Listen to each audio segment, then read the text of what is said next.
All right, let's get into the wide receivers. You want answers? I think I'm entitled. You want answers? I want the truth! You can't handle the truth. You know, after we did the running back show and the tight end show and the quarterback show, there were some people who said, hey, you should do wide receivers. And let me tell you, we made a plan to do all positions. No. We listened. We listened to the. That's right. We listened to the Foot Clan, and we said, great idea. Let's do that as well. And if you haven't heard one of these shows, listen, here's what we do. We break down the where guys finished last year in this year that just completed.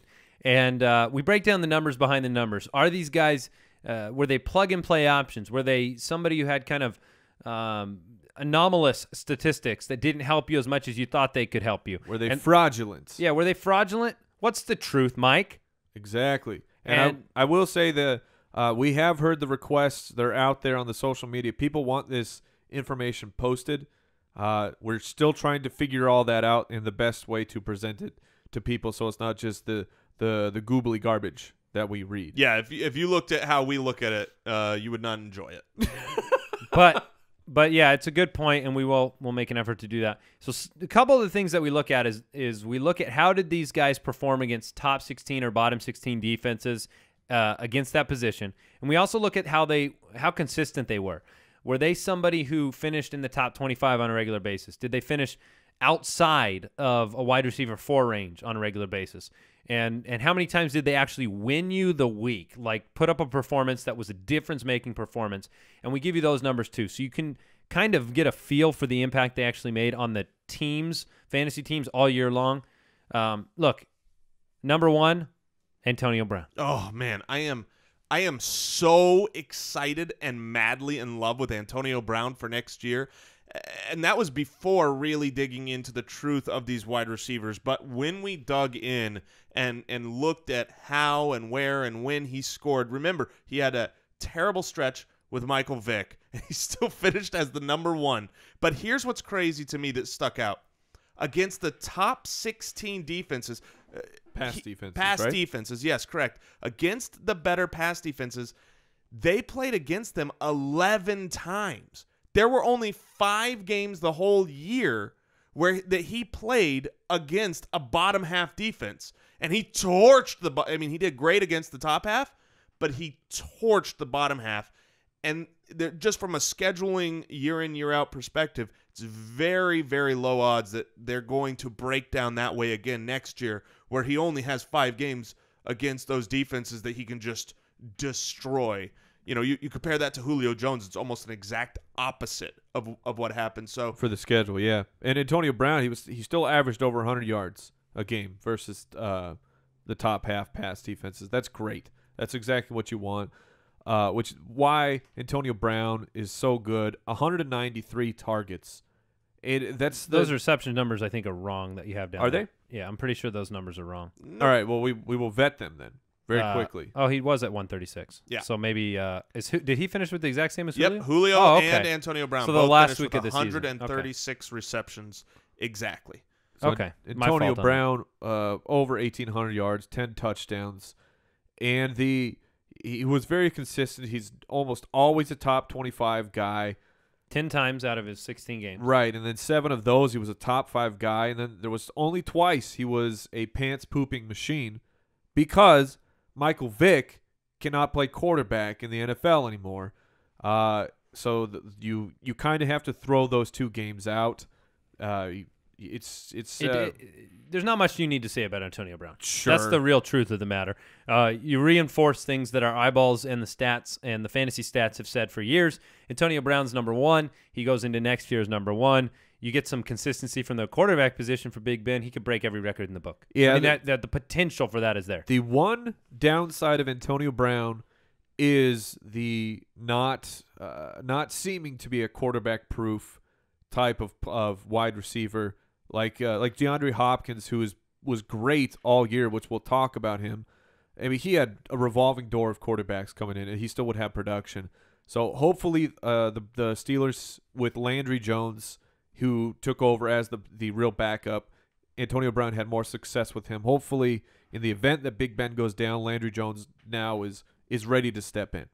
All right, so Julio Jones finished second on this list. He had 203 targets. He had the same amount of receptions as Antonio Brown with 136. He had 1,871 yards and ended up with 8 touchdowns. From a consistency standpoint, he was sixth in the wide receiver rankings. He had 10 top 25 performances, 5 in the top 5, and 1 pants-pooping game.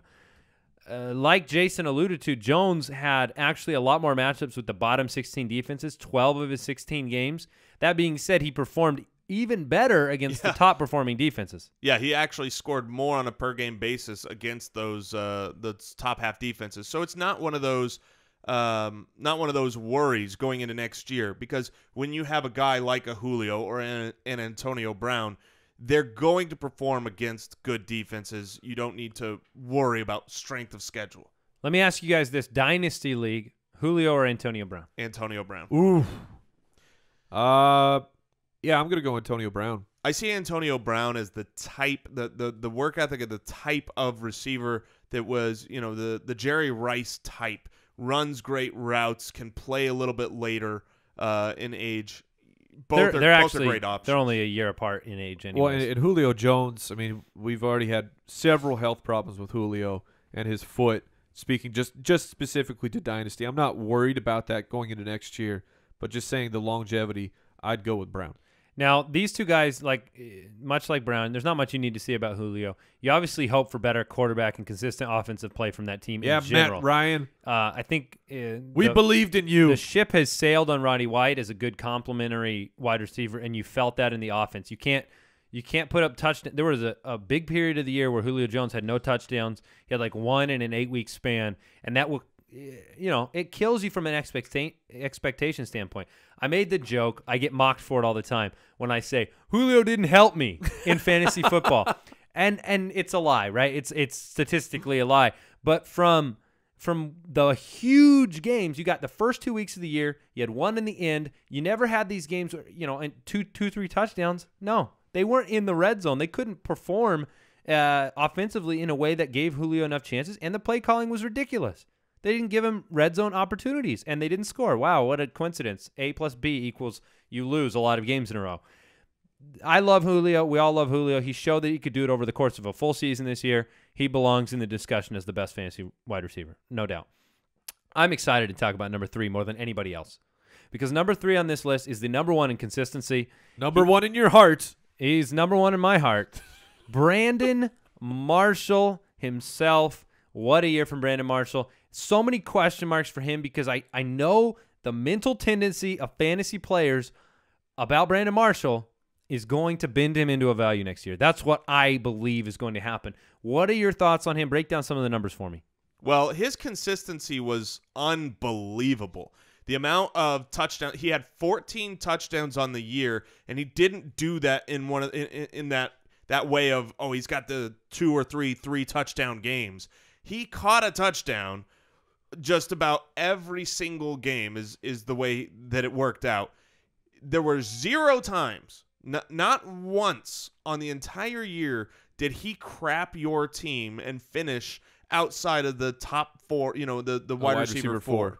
So you've got a guy here, and going to next year, you can see that the team is probably going to continue with Ryan Fitzpatrick. They don't have a tight end who's going to be taking away those goal line receptions. It'll be interesting to see what happens with the running back position. If Chris Ivory comes back, I expect a lot more of the same from Brandon Marshall and Eric Decker. They're just such great. They're the entire passing. The entire passing game was essentially those two guys. And Brandon Marshall, he can be force-fed. You've seen it his entire career from pretty much every team, but especially when he was in Denver. His situation is so perfect because he's that guy who can be the number 1, the absolute alpha of the team. But they have Eric Decker, who he's very close to that level of a wide receiver. So defenses, you cannot sell out on Brandon Marshall, because that Eric Decker is going to destroy you. But so I went back to the game log. 4 games. 4 games he didn't score a touchdown. That is ridiculous that you can count on him weekly. Weekly, his floor is a touchdown. That's absurd. 26 touchdowns between him and Decker this season. It's Let fantastic. me read you this, though. Here's why I like bringing up Brandon Marshall. The top 8 wide receivers this year in fantasy. Here's their ages: 26, 27, 22, 23, 23, 27, 27. Brandon Marshall's 31 years old. And so that will be The the story. narrative of Brandon Marshall, because the shoe has to drop, right? That's what everyone says and I'm telling you, more often than not, if you my history of fantasy football tells me this. More often than not, that narrative leads to value more than it leads to the drop-off. Yeah. Because the narrative starts early. Yes, there is, for every, Frank Gore who overcomes those odds, there have been players that depreciate. Andre Johnson. But there's, Larry Fitzgerald did it this year and surprised people. He's older, much older. What is he, 33, 34? I don't have his exact age. Um, I'll check it out. You keep going. I just, it makes me look at this thing. Number one in consistency from the wide receiver position. He's only 32. Larry is? He's only Okay, 32. so then his production. All right, there you go. So 32, that's what he'll be next year, Brandon Marshall. Do you take him at this spot at number 3 right now? I understand As the one. third wide receiver, or you're saying number 3 overall? No, not number 3 overall. I Where do don't- you put him in the actual wide receiver? Oh, there's Allen Robinson, up and coming. He's 22. There's Odell Beckham Jr. He's 23. How do you not take ODB above him? Yeah. If you're in a redraft league and you're not worried about future long-term prospects, I'm probably going to take Brandon Marshall over Allen Robinson, but definitely under Odell Beckham.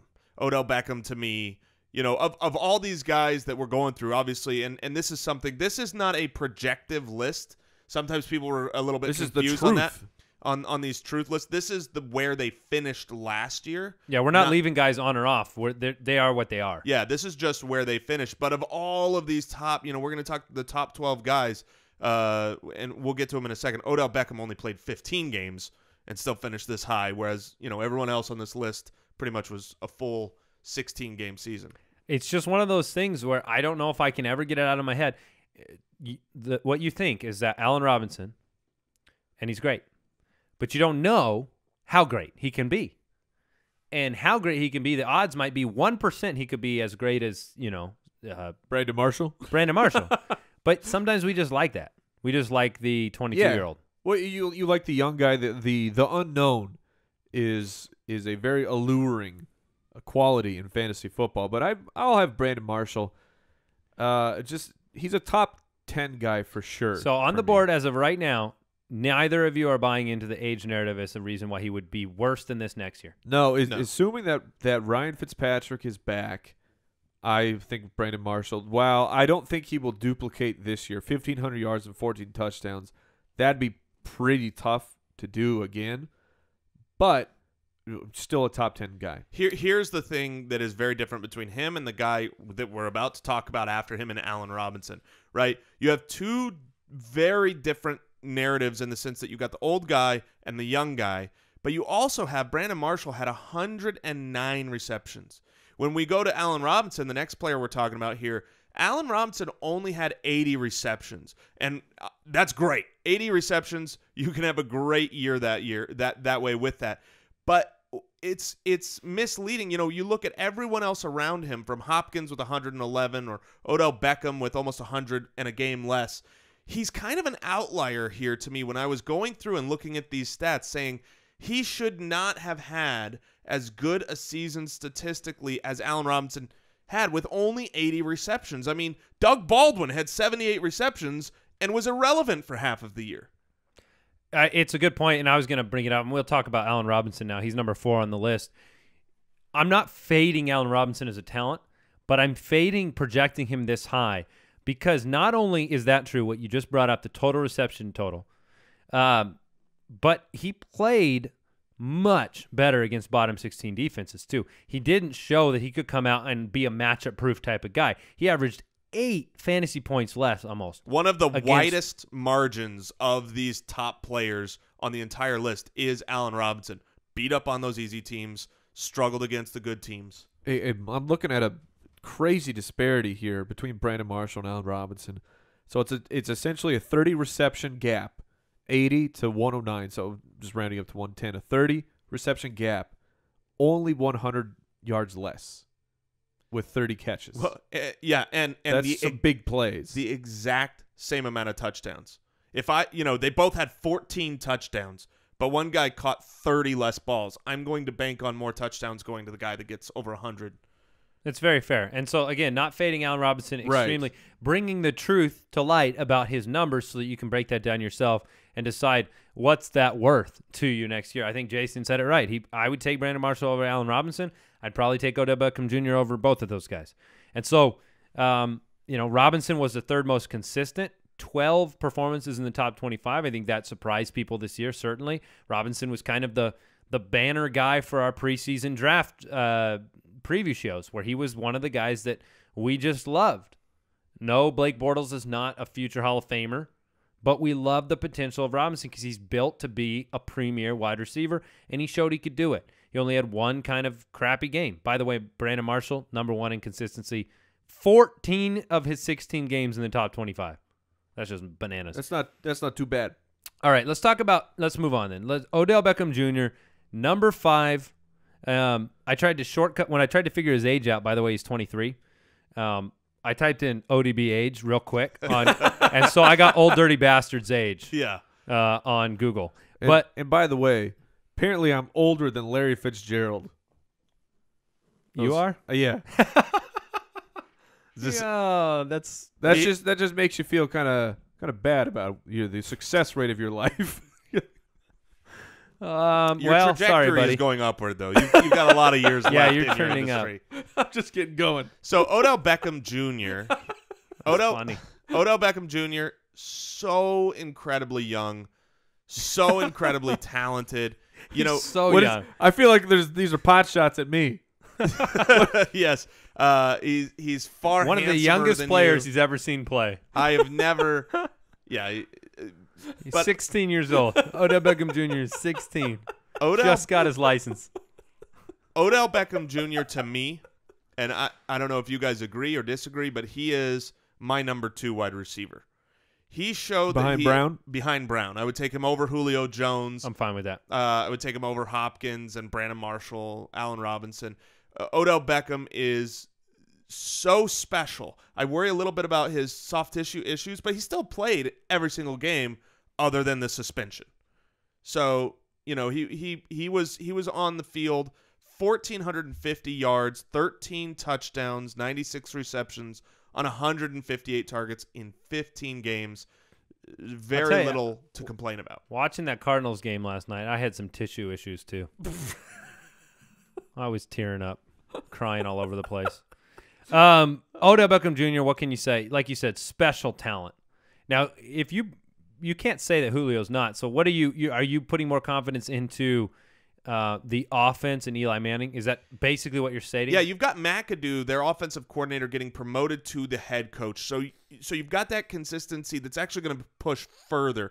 But the other thing is you've got Odell Beckham Jr. still growing and coming onto his own. If you look, the first 4 games of this last season, Odell Beckham actually had 2 of his worst games all season in that first month, and then really just came on super strong after that. To me, I see Julio really had his best year this past year. You haven't seen it always, and I don't expect the Atlanta Falcons to have the same kind of schedule where they just get to play easy teams 75% of the time. Well, if he played harder teams, he'd have better numbers, according to the Hey-o. ratings that we have. But that's just such a small sample size. He only had 4 games against those. So if you put up one great game against a good defense, then that skews it. Whereas, and one of those games was against Josh Norman, where he was being shut down until Norman got pulled. I think we're splitting hairs on those guys. Yeah. If you're in a dynasty and you want the 4 extra years from ODB, I think and for redraft, here's the thing for redraft. Think about it. Will you pay the top 5 pick for Odell Beckham Jr.? Because that's what it's going to take. It's going to be a top 5 pick. I probably won't. Okay. I probably won't. And I probably will. Okay. I probably won't, and he probably will. Next. It's coming soon to a draft discussion near you the next 6 months. All right. DeAndre Hopkins was number 6. Coming to Sundance. And I like to call DeAndre Hopkins the forgotten man. Yeah. Because he burst onto this. I mean, let me just say one number that you need to know. There's one. And it's 192. 192 targets from a variety of college quarterbacks. That is incredible when you get targeted at that level on a team that could score inconsistently, but when they did, it was him. 11 touchdowns, 111 receptions, 1,521 yards. Really carried fantasy teams in the beginning of the year. I call him the forgotten man because he didn't do it in the second half of the year. Well, and here is the slight worry with DeAndre Hopkins, and I love Hopkins, so please don't read in that I am down on him. You heard it here first. I would rather have Hopkins than Allen Robinson as of this point for next year, so I love Hopkins. But what you saw with Hopkins was it mirrored what you saw with the Texans. In the beginning of the year, the Texans were terrible. They were playing from behind. They had to throw the ball a lot. Their defense didn't have it together. I mean, their defense was atrocious the first. You remember that Miami game? Oh, they didn't even know how to tackle. It was absurd. That was great. And during Lamar Miller had 1,800 yards in that game. Yes, and during that time, DeAndre Hopkins was the best. He was better than Antonio Brown, 22, better than 32. Julio Jones. Incredible. He is still just as talented, but as soon as the defense got it together, which I expect next year, they're going to have it together. They're just going to be better, not worse. They are a good team. The Texans are a good team, and the better they are, look, Hopkins had a fine second half of the season. He wasn't terrible. Huge difference. But he was not that elite number one in the league type of wide receiver that we saw when they were stinking. So I think he's going to be a very good wide receiver 1, but I'm not going to pay a premium for Hopkins the way I would pay for Odell Beckham. That's because of that. I think it's a hot take. That's a perfectly accurate statement. Okay, but Take a picture. So by premium, here's DeAndre Hopkins next year, in my opinion, will be overdrafted. He'll be a back of the first. I think he will make it all the way up there. He will not make it on my team then. That's what I mean. So Yeah. you're going to have to pay a top 5 for Beckham. I think you'll have to pay a first round or at least the swing pick of the second to get Hopkins on your team. Yeah, Jason hit everything perfectly on point there. When you're a Which team we that need plays, to write this down. Well, I made that joke already, so good. We're piling on Spud Webb here. I guess I got to tell that They story. don't know the Spud Webb story. So we were gone last week. We were at the Fantasy Sports Trade Association conference in Dallas, Texas. Got to listen to Mark Cuban, got to talk to a lot of the people from the industry. And on the way back, now we left Mike there because Mike abandoned me. Yeah, we left Mike in Dallas. He's on the no-fly list. Right. We didn't want to go through security with him because they'd make him check his beard. And so Jason and I were on the plane, and there was one other spot next to us, and we're on the back of the plane. And we got a guy whose name, he shared the same last name as me, ironically Which enough. is weird because I thought for sure Which his I've met name was almost Mr. Texas. No, yeah, Mr. Texas would be more accurate. This is a gentleman Texas. who we enjoyed. Nice to meet you. We enjoyed speaking with very, very much. This is great. But the highlight of this, and by the way, and when we say Mr. Texas, is because he collects guns, coins, and Texas flags. He lived on 100 acres. He's got 5 shooting ranges. He's buying a cannon. This was Texas, man. This was Texas. This is true. But the best part was that his nickname for Jason, for no good reason really, was Spud Webb. Yeah, because I was so short, he kept saying. I'm so short that I'm Spud Webb. I'm pretty Jason, confident. how tall are you? You're like I'm 5'11". 5'11" and a half. You've always said the half. So Yes. you're just under average height. I'm confident I was actually taller than this gentleman. But I was Spud Webb, and You were Andy Spud was, Webb. Spud Webb was 5'7", just so you remember. If you remember Spud Webb. Oh, I remember. My Spud nickname was he called me Squanto Montalban. Squanto Montalban. Webb. Yeah. And he offered free of charge if Mike ever wanted to come by, he would shave Mike's beard right off his face. Yep. So anyway, he that's why. wants my beard, and you are Squanto Montalban. Yes, and all of this just because I called Jason Spud Webb in the middle of the show because I'm keeping that thing alive, my friend. You're so short.